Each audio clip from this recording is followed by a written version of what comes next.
NTA UGC net यानी निमिज net. Download it on Google Play Store. Hello नमस्कार दोस्तों, मेरा नाम रोहतास निमी है और आप सभी का स्वागत है हमारे यूट्यूब चैनल निमिजी नेट पर।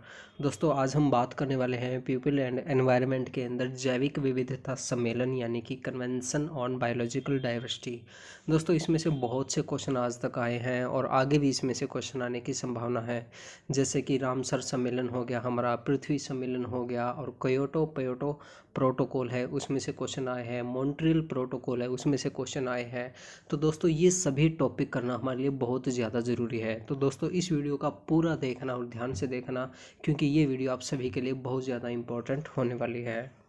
दोस्तों श्योर नेट और जारफल लेने के लिए आप हमारा पेड कोर्स भी ज्वाइन कर सकते हैं। इसके अंदर दोस्तों हम आपको सभी 10 यूनिट के स्टडी नोट्स देंगे, वीडियोस देंगे, 2012 से लेकर दिसंबर 2019 तक सभी शिफ्ट के क्वेश्चन पेपर देंगे। जैसे कि रिसर्च के जो क्वेश्चन आ चुके हैं वो हमने अलग किए हुए हैं, टीचिंग के अलग है, कम्युनिकेशन के अलग है। इसके साथ साथ दोस्तों आपको इस कोर्स के अंदर लाइव मॉक टेस्ट मिलेंगे। अगर आपका किसी भी तरह का कोई सवाल जवाब होता है तो आप हमें व्हाट्सएप के जरिए भी पूछ सकते हैं। इसके साथ साथ दोस्तों हम आपको old year question paper second भी देंगे 2019 तक। तो किसी भी दोस्त को हमारे कोर्स ज्वाइन करना है तो आप हमें इस व्हाट्सएप नंबर पर मैसेज कर सकते हैं। दोस्तों जैव विविधता सम्मेलन यानी कि CBD की स्थापना विभिन्न सरकारों द्वारा 1992 में रियो डी जनेरिया यानी कि पृथ्वी शिखर सम्मेलन के दौरान की गई थी। इस दौरान दोस्तों 193 सरकारों द्वारा इस पर साइन किए गए थे। और इसके अंदर क्या खास बात थी वो भी हम देख लेते। इसका जो उद्देश्य है वो देखते दोस्तों। इसका उद्देश्य जैव विविधता के संरक्षण और सतत उपयोग के लिए राष्ट्रीय रणनीति विकसित करना था। और इसे दोस्तों अक्सर सतत विकास के संबंध में देखा जाता है, यानी कि सस्टेन डेवलपमेंट गोल के रिलेशन के अंदर इसको देखा जाता है। और इसके इसके जो दोस्तों 2020 तक जो लक्ष्य है वो हम देख लेते हैं। 2010 के अंदर जापान में CBD पक्षकारों के सम्मेलन में 193 देशों की सरकारें एकत्रित हुई थी। और इस दौरान दोस्तों एक 20 सूत्रीय योजना को अपनाया गया था, जिसे 10 सालों में लागू किया जाना था। और इस दौरान क्या करना था दोस्तों, 10 सालों के अंदर विश्व में 17% भूमि को संरक्षित क्षेत्र के रूप में बढ़ावा देना, 2020 तक हमारे महासागरों के 10% क्षेत्र को समुद्री संरक्षित क्षेत्र के रूप में कवर करना था। इसके दो मुख्य लक्ष्य ये थे। और उसके बाद दोस्तों और भी काफ़ी तरह के हमारे सम्मेलन हुए थे, उन सभी के बारे में हम धीरे धीरे पढ़ेंगे। और उसके बाद दोस्तों जो हमारे पास मुख्य इम्पोर्टेंट चीज़ आती है वो है हमारे पास UNFCCC यानी United nation framework convention on climate change. दोस्तों इसकी जो ये फुल फॉर्म है ये हमें पता होना बहुत ज़्यादा ज़रूरी है। और इसमें देखते दोस्तों क्या इम्पोर्टेंट बात थी। यह एक अंतर्राष्ट्रीय समझौता है जिसका उद्देश्य वायुमंडल में ग्रीन हाउस गैसों के उत्सर्जन को नियंत्रित करना है। दोस्तों बहुत बार इसमें से ऐसे क्वेश्चन आया कि इसका उद्देश्य क्या था। जैसे कि हम बात करें पेरिस सम्मेलन है उसका क्या उद्देश्य था, और जैसे मॉन्ट्रियल प्रोटोकॉल है उसका क्या उद्देश्य था। तो इसमें से इस तरह से क्वेश्चन आए हैं, तो ये हमें पता होना चाहिए। तो ये जो हमारा UNFCCC है इसका जो उद्देश्य था वायुमंडल में ग्रीन हाउस गैसों के उत्सर्जन को नियंत्रित करना था, ये हमें पता होना चाहिए। यह समझौता जून 1992 के पृथ्वी शिखर सम्मेलन के दौरान किया गया था। और इसमें और चीज़ देखते हैं दोस्तों क्या इम्पोर्टेंट है। 1995 से लगातार UNFCCC की वार्षिक बैठकों का आयोजन किया जाता है। और इसी के तहत दोस्तों 1997 में बहुचर्चित क्योटो समझौता हुआ था। अब ये जो क्योटो समझौता है दोस्तों ये हमारे लिए बहुत ज़्यादा इम्पोर्टेंट है, इसका जिक्र बार बार होगा। और आगे हम देखते हैं दोस्तों आगे क्या चीज़ है। UNFCCC की वार्षिक बैठक को कॉन्फ्रेंस ऑन द पार्टीज़ के नाम से माना जाता है। दोस्तों जो UNFCCC है इसके अंदर काफ़ी देश भाग लेते हैं, तो उन सभी देशों की एक पार्टी है उसे हम क्या कहते हैं, कॉन्फ्रेंस ऑन द पार्टीज़ यानी कि COP के नाम से पुकारा जाता है। और इन पार्टीज़ की जो बैठक होती है दोस्तों, जो सम्मेलन होता है हर 2 साल के अंदर होता है। और उनके अंदर काफ़ी महत्वपूर्ण मुद्दे उठते हैं, उन सभी के बारे में हम बात करेंगे। तो COP के जितने भी सम्मेलन हुए आज तक उन सभी पे मेन पे हम बात करते हैं। COP का जो सबसे पहला सम्मेलन है दोस्तों ये 1995 को हुआ था। और ये जो सबसे पहला सम्मेलन है ये जर्मनी की राजधानी बर्लिन में हुआ था। और उसके बाद में दोस्तों 1997 का जो हुआ था उसका क्या परिणाम निकला था, क्योटो प्रोटोकॉल की स्थापना हुई थी। और दोस्तों जो क्योटो प्रोटोकॉल है इसके बारे में हम बहुत ही अच्छे से आगे पढ़ेंगे अभी थोड़ी देर में। और उसके बाद दोस्तों जैसे कि COP8 हुआ था, ये दिल्ली के अंदर हुआ था। उसके बाद में 4 नंबर पे है दोस्तों COP11, मॉन्ट्रियल प्रोटोकॉल भी कहते हैं इसे, और इसको मॉन्ट्रियल एक्शन प्लान भी कहा जाता है। इसके अंदर यह निर्णय लिया गया कि क्योटो प्रोटोकॉल को 2012 तक बढ़ाया जाएगा। और उसके बाद में दोस्तों जो हमारा है इम्पोर्टेंट COP15, ये 2009 के अंदर हुआ था, और ये कहाँ पे हुआ था, कोपेनहेगन के अंदर हुआ था। और इसका जो लक्ष्य था दोस्तों, इसमें क्या था कि सदस्य देश कार्बन उत्सर्जन कम करने हेतु स्वयं अपने लक्ष्य निर्धारित करेंगे। उसके बाद दोस्तों COP16 2010 में हुआ था, ये हुआ था कैनकुन के अंदर हुआ था, और इसके अंदर हरित जलवायु कोष की स्थापना की गई थी। उसके बाद दोस्तों COP18 2012 में हुआ था, ये दोहा कतर के अंदर हुआ था। इसके अंदर क्योटो प्रोटोकॉल को वर्ष 2020 तक बढ़ा दिया गया था। और उसके बाद दोस्तों हमारे लिए इम्पोर्टेंट है 10 नंबर पे वर्ष 2015 में आयोजित COP21, इसके अंदर दोस्तों एक ऐतिहासिक पेरिस सम्मेलन हुआ था। और इसके बारे में भी दोस्तों हम आगे बात करेंगे, ये भी हमारे लिए बहुत ज़्यादा इम्पोर्टेंट है। और उसके बाद दोस्तों जो हमारा अभी का करंट का जो हुआ है वो हुआ है COP24। ये दोस्तों 2 से 15 दिसंबर 2018 को पोलैंड के कोटोविस के अंदर हुआ था। इसकी जो खास बातें थी वो हम देख लेते हैं। पेरिस समझौते के कार्यान्वयन के लिए दिशा निर्देशों, तौर तरीकों, नियमों को अंतिम रूप देना। और दूसरा था दोस्तों सुविधा प्रदान करने वाले तालानोवा संवाद 2018 का समापन करना। ये इसकी 2 मुख्य बातें थी। दोस्तों अब हम बात करते हैं COP25 यानी कि दिसंबर 2019 में जो इवेंट हुआ है उसके अंदर क्या क्या हुआ था। इसके अंदर देखिए United national framework convention of climate change यानी कि UNFCCC के अंतर्गत COP की 25 का जो सम्मेलन था वो कहाँ पे हुआ था। इसका आयोजन दोस्तों राजधानी मैड्रिड के अंदर हुआ था, 2 से 13 दिसंबर 2019 के बीच में हुआ था। और ये कहाँ पे है, स्पेन की राजधानी है दोस्तों, यहाँ पे ये हुआ था। ये क्वेश्चन में भी इसमें आ सकता है। और इसके अंदर क्या क्या मुख्य बिंदु थे उनके बारे में हम देख लेते हैं। स्पेन में आयोजित इस सम्मेलन की अध्यक्षता चिली सरकार द्वारा की गई थी, क्योंकि चिली ने देश में आंतरिक कारणों के चलते विरोध प्रदर्शनों को देखते हुए इस सम्मेलन के आयोजन में असमर्थता जताई थी। तो ये चीज़ हमें ध्यान में रखना जरूरी है। और उसके बाद दोस्तों इसमें जो मुख्य चीज़ें हैं वो मैं आपको बता देता हूँ। यहाँ पे आप देख सकते हैं कि ये जो पॉइंट है, 1 मिनट रुकिए मैं आपको बताता हूँ। ये जो पॉइंट है इसमें COP25 का प्राथमिक उद्देश्य वर्ष 2015 के पेरिस समझौतों की नियम पुस्तिका, जिसे रूल बुक के नाम से कहते, कि अनसुलझे मुद्दों पर चर्चा करना था। गौरतलब है कि पेरिस समझौते वर्ष 2020 में 1997 के क्योटो प्रोटोकॉल का स्थान लेगा। तो इसके अंदर दोस्तों रूल बुक के अंदर जो कुछ मुद्दे थे उनके ऊपर विचार करना इसका मुख्य उद्देश्य था इसके अंदर। और इसके अंदर जैसे ऊपर है ये भी हम पढ़ लेते हैं। यह जलवायु वार्ता जलवायु परिवर्तन के एजेंडे में शामिल महत्वपूर्ण मुद्दों के बारे में बिना किसी निर्णय के समाप्त हो गई, बिना किसी निर्णय के, किसी रिजल्ट के समाप्त हो गई। ये चीज़ भी हमें ध्यान रखना जरूरी है। और एक और इसके अंदर जो इम्पोर्टेंट चीज़ है वो और मैं आपको बता देता हूँ। उक्त रिपोर्ट में कहा गया था कि वैश्विक तापमान को 1.5 डिग्री सेल्सियस तक सीमित करने का पेरिस समझौते का लक्ष्य अब असंभव होने की कगार पर है। पेरिस समझौते में ये कहा गया था दोस्तों कि जो तापमान जो बढ़ रहा है उसको कंट्रोल किया जाएगा, लेकिन ये असंभव होता हुआ अब लग रहा है। तो इसके बारे में भी इसका जिक्र किया गया था, क्योंकि वैश्विक स्तर पर कार्बन उत्सर्जन अभी भी लगातार बढ़ता हुआ जा रहा है। तो ये कुछ बातें जो हमें याद रखना जरूरी है। इसके बाद में बैठक में Chile Madrid time of action नामक दस्तावेज जारी किया गया। ये क्वेश्चन इसमें आ सकता है दोस्तों। वो कह सकते हैं कि COP25 में क्या जारी किया गया था, वो 3-4 दस्तावेज के नाम दे देंगे, तो ये हमें पता होना चाहिए। मैड्रिड टाइम ऑफ एक्शन नामक दस्तावेज जारी किया गया था। और इस दस्तावेज में के अंतर्गत सतत विकास तथा गरीबी उन्मूलन में जलवायु परिवर्तन से उत्पन्न होने वाली बाधाओं से निपटने के लिए आईपीसीसी द्वारा राष्ट्रों को दिए जाने वाले वैज्ञानिक सुझावों की सराहना की गई थी। ठीक है, ये चीज़ें आप यहाँ से पढ़ लेना। और किसी भी दोस्त को अगर ये नोट्स चाहिए तो आप हमसे नोट्स ले सकते हैं। आप हमें व्हाट्सएप नंबर पे मैसेज कर सकते हैं नोट्स लेने के लिए।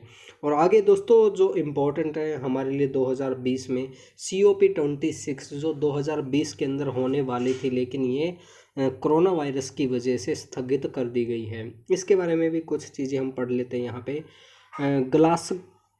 ग्लासगो में नवंबर में आयोजित होने वाले संयुक्त राष्ट्र के COP26 जलवायु परिवर्तन सम्मेलन को कोविड-19 की वजह से स्थगित कर दिया गया है।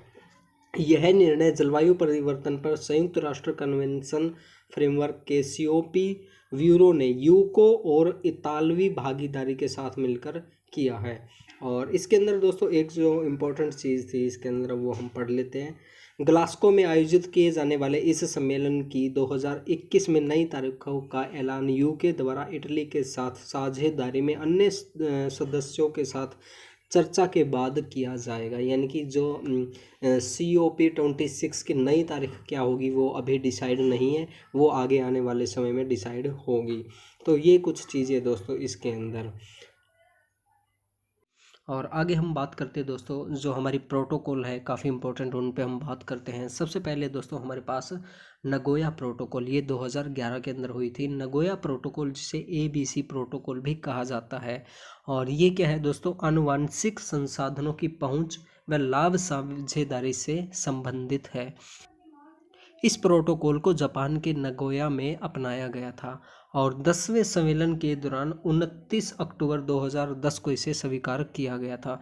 इसके अंदर क्या इम्पोर्टेंट है दोस्तों, भारत की दृष्टि से हम देखते हैं, ये हमें ध्यान से पढ़ना ज़रूरी है। भारत के लिए यह प्रोटोकॉल अति महत्वपूर्ण है क्योंकि वह अपने आनुवंशिक संसाधनों एवं उसके जुड़े पारंपरिक ज्ञान के बायोपायरेसी। अब दोस्तों बायोपायरेसी हमें पता होना चाहिए, यानी कि बायोलॉजिकल हमने कोई भी चीज़ इन्वेंट की है और वो कोई चुरा के ले जाए तो उसे हम कहते हैं बायोपायरेसी कहते हैं। तो यहाँ से हमें थोड़ा ध्यान से पढ़ने की ज़रूरत है।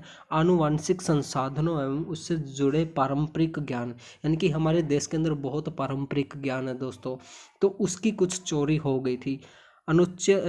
अनौचित्य उपयोग का पीड़ित रहा है जिसे अन्य देशों में पेटेंट करवाया गया। यानी कि भारत के अंदर कुछ ऐसी चीज़ें हुई है दोस्तों जो पारंपरिक, जैसे कि हम बात करें कि हल्दी वगैरह, नीम वगैरह हो गया, उनसे हमने कई दवाइयाँ वगैरह बनाई है, तो उनका पेटेंट किसी और देश ने करवा लिया है। तो इस वजह से भारत इससे काफ़ी दुखी रहा था। तो ये जो नगोया प्रोटोकॉल थी इसके अंदर ये मुद्दा उठा था।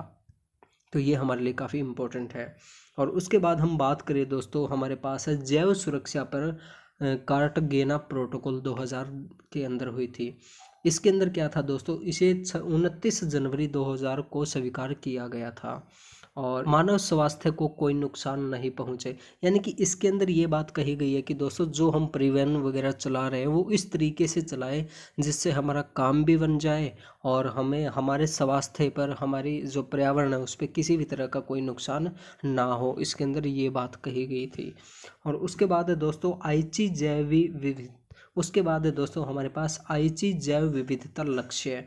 आईची लक्ष्य या टारगेट का संबंध जैव विविधता पर दबाव को कम करते हुए इसके लाभों को सभी में बढ़ाने से है।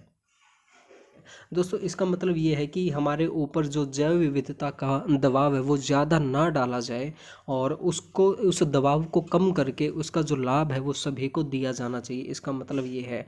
आईची लक्ष्य में मुख्य रूप से 5 रणनीति लक्ष्य है। दोस्तों आप ये यहाँ पे पढ़ लेना, बिल्कुल आसान है, बिल्कुल आसान, कोई ज़्यादा मुश्किल नहीं है, आप पढ़ लेना इसको। आगे बात करते दोस्तों, हमारे पास जो मोस्ट इम्पोर्टेंट है वो है हमारे पास रामसर सम्मेलन। ये हुआ था दोस्तों 1971 के अंदर हुआ था। और दोस्तों रामसर सम्मेलन एकमात्र अंतरशासीय संधि है जो आर्द्र भूमियों यानी कि वेटलैंड से संबंधित है, उनके संसाधनों के संरक्षण और उपयोग से संबंधित है। और आगे हम बात करते हैं दोस्तों, इसे आर्द्र भूमियों पर सम्मेलन यानी कि कन्वेंशन ऑन वेटलैंड्स भी कहा जाता है। दोस्तों इसमें से करीब 2 बार क्वेश्चन आ चुका है, तो इसको थोड़ा सा आप ध्यान दे लेना, शायद क्या पता इसमें से अब की बार भी क्वेश्चन आ जाए। रामसर सम्मेलन के कारण ही 2 फरवरी को विश्व आर्द्र भूमि दिवस मनाया जाता है। और रामसर सम्मेलन का जो सचिवालय है दोस्तों वो स्विट्जरलैंड के अंदर स्थित है। ये चीज़ें हमें पता होना ज़रूरी है। उसके बाद हम बात करते हैं दोस्तों world wide life fund for nature, और इसकी स्थापना हुई थी 1961 के अंदर। World wild life fund for nature एक अंतर्राष्ट्रीय गैर सरकारी संगठन है, ये चीज़ हमें पता होना चाहिए दोस्तों। और इसका जो मुख्यालय है वो स्विट्जरलैंड के अंदर है। संगठन का जो उद्देश्य है वो वन्य जीवों का संरक्षण तथा पर्यावरण पर मानव के प्रभाव को कम करना है। तो ये इसके अंदर कुछ इम्पोर्टेंट चीज़ है। और इसके अंदर दोस्तों WWF वर्ष 1998 से प्रत्येक 2 वर्ष बाद लिविंग प्लेनेट रिपोर्ट प्रकाशित करता है, ये चीज़ भी हमें पता होना ज़रूरी है। और एक चीज़ थी हमारी रेड डेटा बुक कौन प्रकाशित करता है, वो भी हमें पता होना चाहिए, वो मैंने आपको पिछली जो वीडियो है उसके अंदर बताई थी। और उसके बाद दोस्तों हमारे लिए काफ़ी इम्पोर्टेंट है पृथ्वी सम्मेलन या रियो डी जनेरा सम्मेलन 1992 के अंदर हुआ था। पर्यावरण में प्रदूषण के कारण पूरी पृथ्वी प्रदूषित हो रही है, और इसी को मद्देनज़र रखते हुए दोस्तों सन 1992 में ब्राज़ील के रियो डी जनेरिया शहर में विश्व के 172 देशों ने पृथ्वी सम्मेलन का आयोजन किया था। ये चीज़ हमें याद रखना बहुत ज़्यादा ज़रूरी है, क्योंकि इसमें से पहले क्वेश्चन आ चुके हैं। और दोस्तों ये जो हमारा पृथ्वी सम्मेलन है, पृथ्वी सम्मेलन को 1972 में स्टॉकहोम में हुए मानवीय पर्यावरण पर संयुक्त राष्ट्र सम्मेलन की परिणति कहा जाता है। यानी कि इसका जो पृथ्वी सम्मेलन का जो ओरिजिन है वो कहाँ से हुआ था, वो हुआ था मानवीय पर्यावरण पर संयुक्त राष्ट्र सम्मेलन से हुआ था। ये चीज़ हमें ध्यान रखना ज़रूरी है। और इसके अंदर जो मुख्य बातें हैं दोस्तों वो आप यहाँ से देख लेना, ये बिल्कुल आसान है दोस्तों। आप इस पृथ्वी सम्मेलन की जो 2 उपलब्धियां थी दोस्तों उन पे हम बात करते हैं। पहली है एजेंडा 21 और दूसरा है रियो घोषणा। अब देखिए एजेंडा 21 यह एक अंतर्राष्ट्रीय दस्तावेज है जिसे सम्मेलन के 182 देशों के प्रतिनिधियों द्वारा सर्वसम्मति से स्वीकार किया गया है। और दोस्तों इसके अंदर क्या है कि राज्य जो है वो एजेंडा से बाध्य नहीं है, एजेंडा 21 से बाध्य नहीं है। उनके लिए कोई ज़रूरी नहीं है कि आपको ये अपनाना ही अपनाना है, कोई ज़रूरी नहीं है। उनकी इच्छा है वो अपना भी सकते हैं और नहीं भी अपना सकते। और इसके जो मुख्य जो उद्देश्य है वो हम देखते हैं दोस्तों। इसके अंदर एक तो जैसे गरीबी को दूर करना, उपभोग के ढंग को सही करना, स्वास्थ्य है, वित्तीय उपभोग है, उद्योग। एजेंडा 21 का अनुपालन सुनिश्चित करने के लिए 1993 में एक आयोग स्थापित किया गया था, जिसे दोस्तों सतत विकास पर आयोग कहा जाता है। तो ये इसके अंदर कुछ इंपॉर्टेंट बातें हैं। और उसके बाद दोस्तों हमारे पास रियो घोषणा या पृथ्वी चार्टर को अपनाया जाना पृथ्वी सम्मेलन की एक महान उपलब्धि है। प्रारंभ में संयुक्त राज्य अमेरिका रियो घोषणा से सहमत नहीं था, किंतु बाद में उसने भी घोषणा पर हस्ताक्षर कर दिए। ये चीज़ भी हमें याद रखना जरूरी है दोस्तों। इस घोषणा पर 182 देशों द्वारा हस्ताक्षर किए गए थे। इस घोषणा में 27 सिद्धांत है।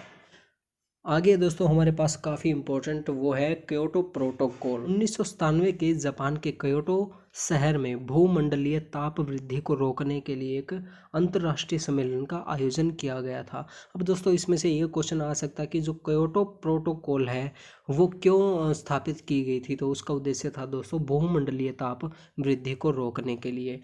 इस सम्मेलन में 141 देशों ने भाग लिया था। और दोस्तों इसका जो मुख्य उद्देश्य था वो क्या था, 5 वर्षों के लिए 6 प्रमुख ग्रीन हाउस गैसों को कम करना था। और वो कौन कौन सी थी दोस्तों, एक तो थी कार्बन डाइऑक्साइड, दूसरी थी मीथेन, तीसरी नाइट्रस ऑक्साइड, फिर है सल्फर क्लोराइड, फिर है क्लोरोफ्लोरोकार्बन, फिर है हाइड्रोक्लोरोफ्लोरोकार्बन। तो ये हमारी 6 गैसें थी, इनके उत्सर्जन को कम करना इसका लक्ष्य था।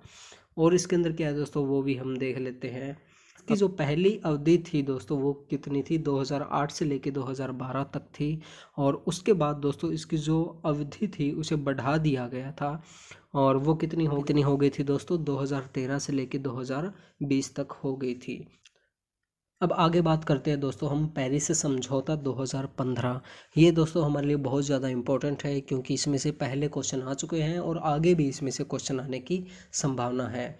इस ऐतिहासिक समझौते को 2015 में जलवायु परिवर्तन पर संयुक्त राष्ट्र कन्वेंशन फ्रेमवर्क यानी कि जिसे हम CNFCCC कहते हैं उस दौरान अपनाया गया था। तो सबसे पहला जो क्वेश्चन बनता है दोस्तों यही बनता है कि 2015 में इसे अपनाया गया था, और इसे दोस्तों COP21 के नाम से भी जाना जाता है। और इसके अंदर और क्या खास बातें हैं वो हम देख लेते हैं। सभी देशों को वैश्विक तापमान को औद्योगिकीकरण से पूर्व के स्तर से 2 डिग्री सेल्सियस से अधिक नहीं बढ़ने देना था। यानी कि सभी देशों को ये बहुत ध्यान रखना था कि उनके जो भी कारखाने वगैरह है, उद्योग हैं, उनके द्वारा जो तापमान है 2 डिग्री से ज़्यादा नहीं बढ़ने देना है। और इसके अंदर क्या था दोस्तों, 1.5 डिग्री सेल्सियस से नीचे रखने के लिए सक्रिय प्रयास करना था। ये इसका काफ़ी इंपॉर्टेंट पॉइंट है दोस्तों। इसमें से क्वेश्चन पहले आ चुका है, इसी पॉइंट से क्वेश्चन पहले आ चुका है। और आगे हम बात करें दोस्तों, अगर आप चाहे तो ये यहाँ पे पढ़ सकते हैं, जैसे थोड़ी और हमने चीज़ें दी हुई है। और उसके बाद दोस्तों हमारे पास national action plan on climate change NAPCC 2008। ये दोस्तों ये इंडिया का प्लान है। इसके अंदर हम देखते क्या था, जलवायु परिवर्तन पर राष्ट्रीय कार्यक्रम योजना यानी कि NAPCC को औपचारिक रूप से 30 जून 2008 को लागू किया गया था। यह उन संसाधनों की पहचान करता है जो विकास के लक्ष्य को प्रोत्साहित करते हैं, साथ ही जलवायु परिवर्तन पर विमर्श के लाभों को प्रभावशाली रूप से प्रस्तुत करता है।